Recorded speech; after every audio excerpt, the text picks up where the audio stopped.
Ice traveled through deserts for centuries before becoming dessert. Ancient Persian nobles savored ice harvested from mountains, preserved in earthen domes despite scorching summers. They paired it with fruits and rosewater, creating delicacies for royalty. As empires rose and fell, this cold luxury traveled across continents, transforming with each new civilization's touch. The journey from desert ice chambers to your modern freezer spans 3,000 years and 3 civilizations. What began as a royal indulgence would become humanity's most democratic pleasure. Welcome to the Stellar Archive. From which city in the world are you watching this video today? If stories like this matter to you, consider subscribing. It helps us bring the truth to light with respect and care. The story of ice cream begins not with cream, but with ice. And not just any ice in a desert, preserved through blistering summers that regularly exceeded 100 degrees Fahrenheit. In the arid highlands of ancient Persia, around 400 BCE, an architectural marvel arose that defied nature itself.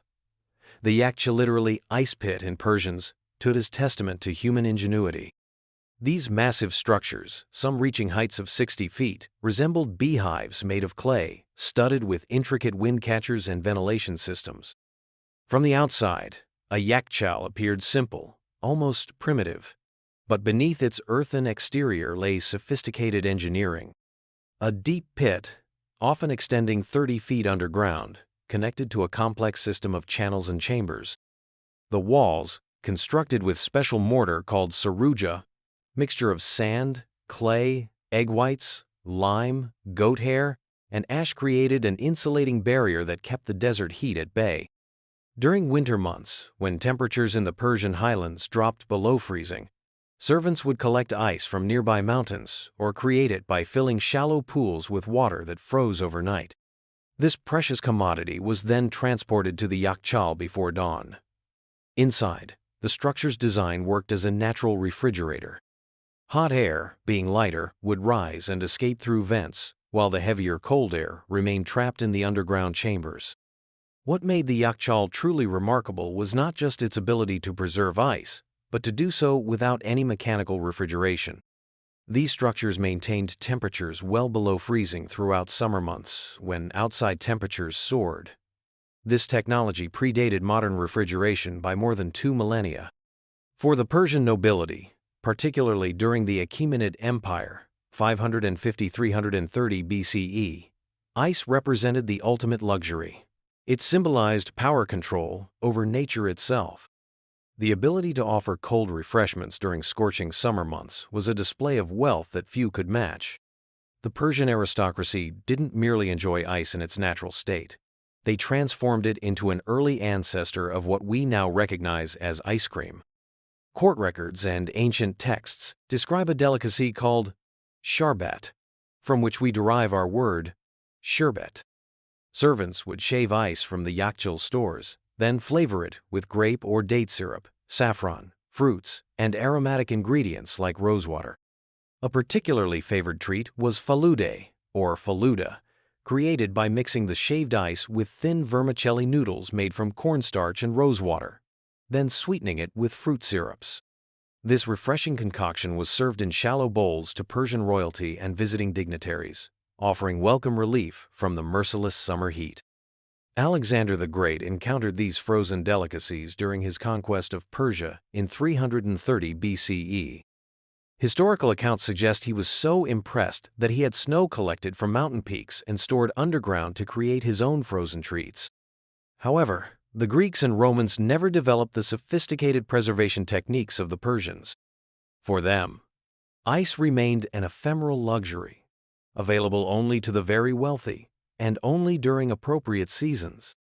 The fall of the Achaemenid Empire might have spelled the end for this frozen tradition, but the technology of the yakhchal proved too valuable to abandon.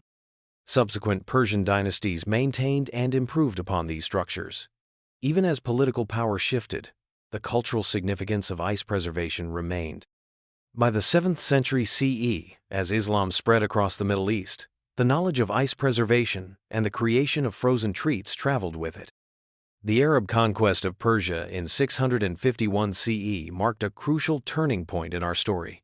Rather than destroying Persian culture, The Arab conquerors absorbed many aspects of it, including its culinary innovations. The Arabs embraced the Persian frozen delicacies, but made a significant contribution of their own. Instead of mixing raw fruit with ice as the Persians had done, Arab confectioners developed concentrated fruit syrups specifically designed to flavor ice. These syrups, made by boiling fruit juices with sugar until they reduced to a thick consistency, allowed for more intense flavors and better preservation.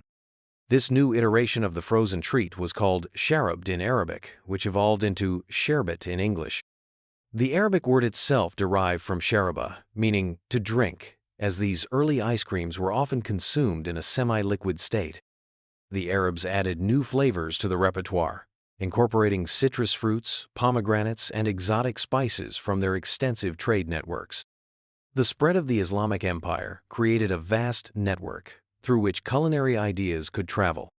From Persia, the technology of ice preservation and the art of creating frozen desserts spread westward through the Arab world.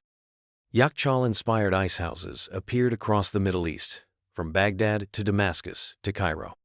In the courts of the Abbasid Caliphate, 751,258 CE, frozen treats became increasingly sophisticated.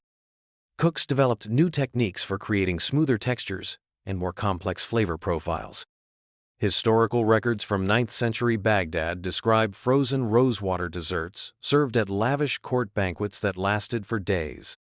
As trade routes expanded and Mediterranean cultures came into contact with the Islamic world, these frozen innovations began their journey toward Europe. Sicily, which came under Arab rule in the 9th century, became a crucial gateway for this culinary exchange. Here, on this Mediterranean island where European and Islamic cultures met, the next chapter in ice cream's evolution would unfold. The Arab rulers of Sicily had access to snow from Mount Etna and introduced their frozen treat traditions to the island. They also brought with them another crucial ingredient in ice cream's development: sugar cultivation. Before this time, honey had been Europe's primary sweetener.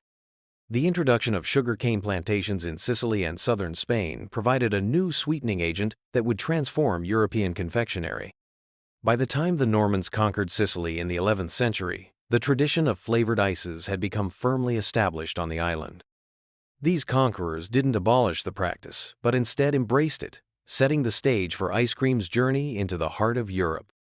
As the medieval period gave way to the Renaissance, the stage was set for the next great innovation in frozen desserts. The techniques of ice preservation, the art of flavoring frozen treats, and the availability of sugar had all been established. What remained was for someone to add the ingredient that would transform sherbet into what we now recognize as ice cream: dairy. As the medieval period waned and the Renaissance dawned across Europe, the journey of frozen treats reached a pivotal moment. The critical link between East and West was Italy, specifically Sicily and Venice, where Arab influences met European innovation. The Italian Renaissance, that extraordinary flowering of art, science, and culture between the 14th and 17th centuries, would transform humble flavored ices into something approaching modern ice cream. This transformation was not merely culinary. It reflected broader changes in European society, new appreciation for pleasure, experimentation, and the sensual aspects of life. By the late 13th century, Marco Polo had returned from his famous journeys to China with tales of frozen milk concoctions enjoyed by the Yuan dynasty. While some popular accounts credit Polo with introducing ice cream to Italy, historical evidence suggests frozen treats were already established in the region through Arab influence. What Polo may have contributed was the concept of freezing milk rather than merely flavoring ice. The Medici family of Florence, legendary patrons of Renaissance art and science, also played a crucial role in ice cream's development. When Catherine de' Medici married the future King Henry II of France in 1533, she brought Italian chefs and their culinary innovations, including frozen desserts, to the French court. This royal connection helped elevate ice cream's status from exotic curiosity to fashionable luxury. But the true Italian innovation came in the form of gelato, which emerged during the 16th century. Unlike Arab sherbets, gelato incorporated milk, creating a creamier texture while maintaining the intensely concentrated flavors Italians preferred. The lower fat content compared to modern ice cream allowed flavors to bloom more vibrantly on the palate. Bernardo Buontalenti, a Florentine artist and architect, is often credited with creating the first modern gelato in 1559. Serving as the court architect to the Medici family, Buontalenti was tasked with creating spectacular entertainments for visiting dignitaries. For a lavish banquet honoring Spanish visitors, he prepared a frozen cream flavored with bergamot, lemon, and honey. The concoction, creamy yet refreshing, sweet yet tangy, caused a sensation. Records from the period describe Buontalenti's creation as firm snow, sweet beyond measure. This crema fiorentina, Florentine cream, differed from earlier ices by incorporating egg yolks and cream, creating a custard that was then frozen. The technique revolutionized frozen desserts by creating a smoother, more stable product that retained its texture longer after serving. Throughout Italy, regional variations began to emerge. In Sicily, where Arabs had introduced sugarcane cultivation centuries before, granita developed as a coarser frozen dessert, somewhere between a sherbet and shaved ice. In Naples, milk-based gelatos gained popularity, while Roman variants often incorporated nuts and honey. The technical challenges of producing ice cream remained formidable. Without mechanical refrigeration, ice had to be harvested in winter from lakes and mountaintops, then stored in icehouses structures inspired by the Persian yakhchal, but adapted to European climates and architectural styles. These icehouses were typically built underground or into hillsides, insulated with straw and timber. Access to ice became a marker of status and wealth. The Medici family maintained extensive icehouses across their territories, ensuring year-round access to this precious commodity. Venetian merchants established trade routes to bring alpine ice to their lagoon city. In Rome, snow was transported from the Apennine Mountains to satisfy the papal court's appetite for frozen treats. Alongside these practical developments came technological innovations. The most significant was the invention of the pozzetto, a wooden bucket packed with ice and salt. Inside this container sat a metal cylinder containing the gelato mixture. The addition of salt to the ice was revolutionary. It lowered the freezing point of the ice, creating temperatures cold enough to freeze cream more effectively. Francesco Procopio dei Coltelli, a Sicilian chef working in Paris in the late 17th century, refined this process further. His establishment, Café Procope, opened in 1686 and became the first establishment to serve gelato to the public rather than exclusively to nobility. Procopio's innovations included better churning methods that incorporated air into the mixture, creating a lighter, more pleasant texture. While Italian gelato was winning admirers throughout Europe, another crucial development was taking place: the publication of recipes. In 1692, Antonio Latini, steward to the Spanish viceroy in Naples, published Lo Scalco alla Moderna, the modern steward, which included the first written recipes for sorbetto. These recipes documented both milk-based and water-based frozen desserts, providing the first standardized instructions for their creation. The following century saw further refinement and documentation. In 1775, Filippo Baldini published De Sorbetti, an entire treatise dedicated to frozen desserts. This detailed work explored not just recipes, but the science behind freezing, the qualities of different ingredients, and even the health benefits attributed to various flavors. As gelato evolved in Italy, it began to incorporate local ingredients that would become signature flavors. Pistachios from Sicily, hazelnuts from Piedmont, coffee imported through Venetian trade routes all found their way into frozen confections. Each region developed specialties reflecting local agriculture and tastes. This regional pride in gelato production continues to this day across Italy. By the end of the 17th century, Italian expertise in gelato production had spread throughout Europe's royal courts and aristocratic circles. The dessert remained primarily an elite pleasure, as the expense and difficulty of ice preservation put it beyond ordinary citizens' reach. However, the foundation had been laid for further innovation. As the 18th century dawned, the stage was set for the next transformation in ice cream's evolution. The technical knowledge developed in Italy would travel northward to France and across the Channel to England. In these countries, with their abundant dairy traditions, ice cream would undergo its final metamorphosis into the rich, creamy dessert we recognize today. The Italian contribution to ice cream's evolution cannot be overstated. They transformed the Middle Eastern sherbet tradition by adding dairy, developing improved freezing techniques, and creating systematic recipes. Most importantly, they elevated frozen desserts from mere refreshment to sophisticated gastronomy, an art form worthy of the Renaissance spirit that fostered it. As gelato captivated the palates of Europe's elite, news of this delectable innovation spread northward, setting the stage for the next chapter in ice cream's global conquest. In the luxurious courts of France and the mercantile power of England, Italian gelato would be transformed yet again, moving ever closer to the frozen dessert that would eventually capture the hearts and taste buds of people worldwide. As the 18th century unfolded, ice cream's journey carried it northward from Italy into the ambitious kitchens of France and England. Here, amid the opulence of Versailles and the bustling innovation of Georgian London, the frozen treat would undergo its final transformation into recognizable modern ice cream.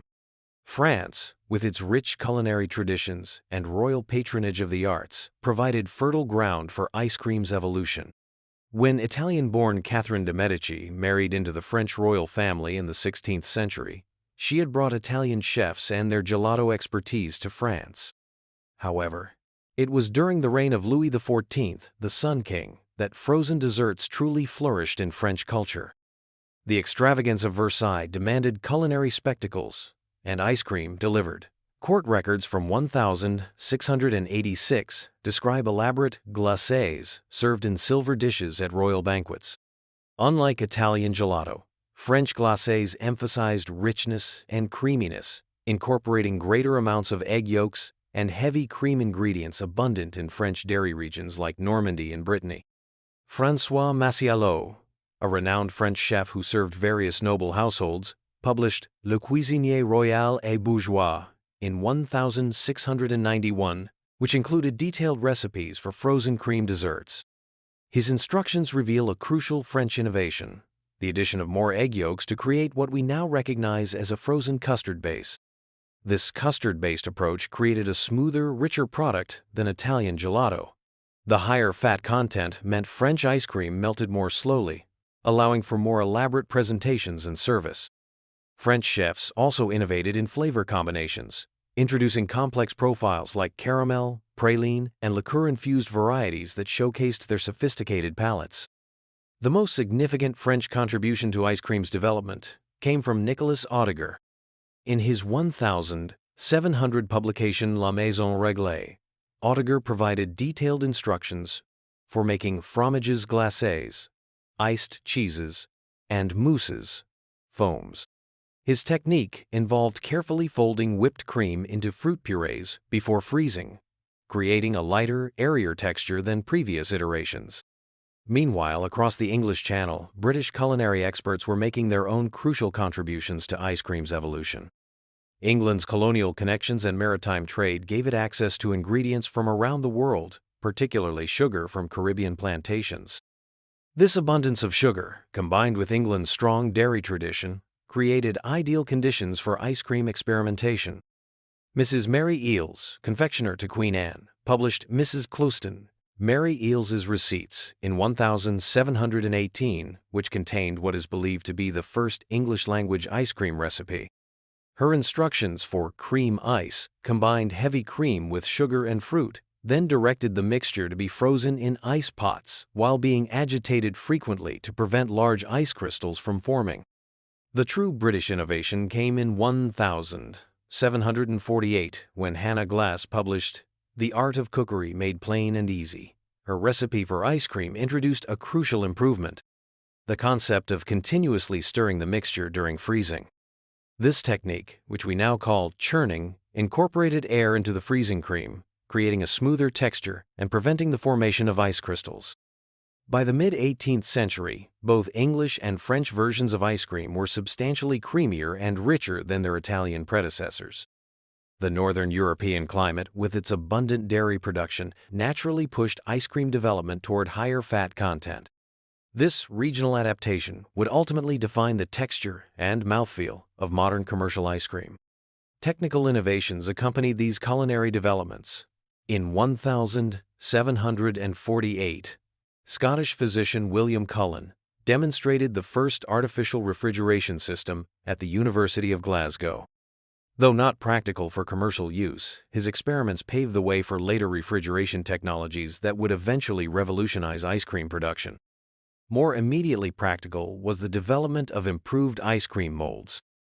French and English craftsmen created elaborate pewter and copper molds that allowed frozen desserts to be shaped into everything from fruits and flowers to architectural forms and allegorical figures. These visual spectacles became centerpieces at aristocratic dinner parties, elevating ice cream from mere refreshment to edible art. Despite these refinements, ice cream production remained laborious and expensive until the late 18th century. The necessity of harvesting natural ice in winter for use throughout the year limited availability and kept prices high. Ice houses, large insulated structures partially underground, became common features on wealthy estates, but ice cream remained firmly a luxury of the privileged classes. A pivotal moment in democratizing ice cream came in 1782, when Philadelphia confectioner James Parkinson began commercial ice cream production in America. Utilizing the abundant natural ice resources of North America, Parkinson established the first ice cream company that sold to the general public rather than exclusively to wealthy patrons.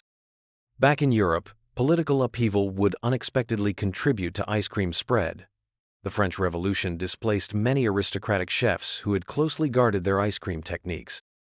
These culinary professionals dispersed throughout Europe and beyond, establishing cafes and restaurants where their frozen creations became available to a broader audience. By 1800, specialized ice cream establishments had begun to appear in major European cities. In Paris, Tortoni's Café became famous for its innovative ice cream offerings. In London, Gunter's Tea Shop in Berkeley Square gained renown for its elaborate molded ice creams. These establishments served a growing middle class with disposable income and aspirations to genteel pleasures previously reserved for aristocrats. The increasing popularity of ice cream spurred further innovation in production techniques. The hand-cranked ice cream churn, developed around 1843, represented a significant leap forward. This device consisted of a wooden bucket filled with ice and salt, containing a metal cylinder with paddles that could be turned by a hand crank. The movement continuously scraped frozen cream from the sides of the container while incorporating air, resulting in a smoother product that could be made more quickly. As the 19th century dawned, ice cream stood at a critical juncture. The basic culinary techniques had been perfected through centuries of refinement across 3 civilizations. What remained was for technology to transform ice cream from luxury to everyday pleasure, from aristocratic indulgence to universal delight. The stage was set for ice cream's final evolution from royal courts to corner stores across the globe. The 19th century heralded a revolution in ice cream production and consumption that transformed it from an aristocratic indulgence to a widespread pleasure. This democratization was driven by 3 parallel developments: the Industrial Revolution's technological advances, social changes that created new patterns of leisure and consumption, and the opening of global trade routes that made key ingredients more accessible. The ice trade, pioneered by American entrepreneur Frederick Tudor, marked the first step in this transformation. Beginning in 1806, Tudor's audacious plan to harvest ice from New England ponds and lakes and ship it to tropical climates faced ridicule initially. His first ventures failed miserably. But by the 1820s, improved insulation techniques and shipping methods made the ice trade viable. Tudor's innovation involved cutting ice into uniform blocks, insulating it with sawdust, and shipping it in specially designed vessels. This Boston ice traveled as far as India and Australia, making ice available year-round in places where it had previously been unimaginable. By 1856, Tudor's company was shipping over 146 tons of ice annually around the globe. With ice more readily available, commercial ice cream production became feasible on a larger scale. In major cities across Europe and America, ice cream vendors appeared on streets, selling their wares from insulated carts. In New York, Philadelphia, and London, specialized ice cream parlors opened to serve a growing middle-class clientele, eager to partake in what had recently been a luxury reserved for the wealthy. The invention and refinement of the hand-cranked ice cream freezer in the 1840s further accelerated this democratization. Nancy Johnson of Philadelphia patented an improved ice cream freezer in 1843, featuring a center paddle that scraped the sides of the container as it was turned. This design, with minor modifications, would remain the standard method for home ice cream production for over a century.